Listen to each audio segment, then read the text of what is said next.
हरिओम। सोमनाथ में सोमनाथ ज्योतिर्लिंग है और सोमनाथ से ही कुछ किलोमीटर दूरी पर त्रिवेणी संगम है, हिरण नदी, कपिल नदी और सरस्वती नदी का।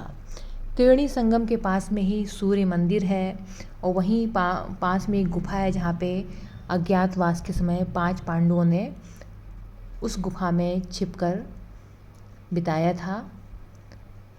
और वहीं पे हिंगलाज देवी भी हैं। धर्मपरायण पांडवों से उनके सभी प्रजाजन प्रसन्न थे। ब्राह्मणों की तो उन पर अत्यधिक कृपा थी। धर्मराज युधिष्ठिर ब्राह्मण एवं अतिथियों की सेवा में सदैव तत्पर रहते थे। पांडवों के विपत्ति के दिन आए और उन्हें 12 वर्ष वनवास के व्यतीत करने थे। उस कष्टप्रद समय में ब्राह्मणों ने उनका साथ छोड़ना स्वीकार नहीं किया, वो भी उनके साथ हो लिए। धर्मराज उनके पोषण के लिए अत्यंत चिंतित हुए। वे तो कंदमूल खाकर किसी भी तरह काम चला सकते थे, परंतु ब्राह्मणों को कैसे तृप्त किया जाए ये सोचकर वो दुखी उठे और अपने पुरोहित धौम्य मुनि के पास गए।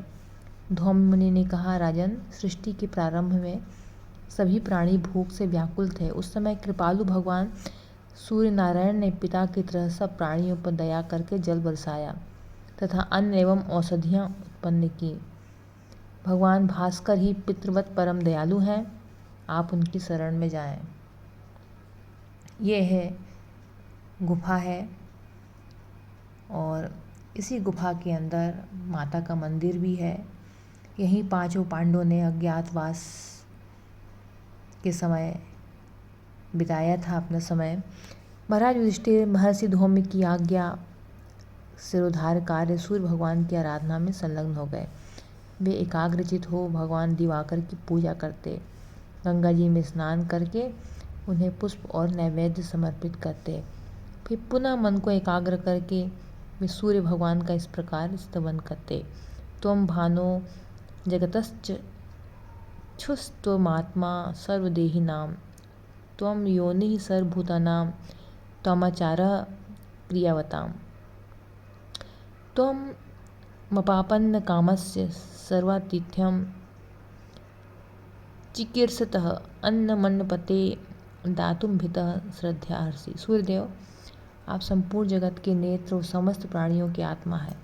आप ही सब जीवों के उत्पत्ति स्थान और कर्मानुष्ठान में लगे पुरुषों की सदाचार है। अन्नपते, मैं श्रद्धापूर्वक सबका आतिथ्य करने की इच्छा से अन्न प्राप्त करना चाहता हूँ, आप मुझे अन्न देने की कृपा करें। धर्मराज के नित्य स्तवन पूजन से भगवान सूर्य बहुत प्रसन्न हुए और एक दिन उनके सम्मुख प्रकट हो गए। उनके श्रीअंग प्रज्वलित अग्नि के समान उद्वासित हो रहे थे। भगवान सूर्य के दर्शन करके युधिष्ठिर उनके चरणों में गिर पड़े। भगवान भास्कर ने कहा, धर्मराज, मैं तुमसे बहुत प्रसन्न हूँ। तुम्हारे वनवास की अवधि में तुम्हें अन्न का कोई कष्ट नहीं होगा। मेरी दी हुई यह बटलोई लो।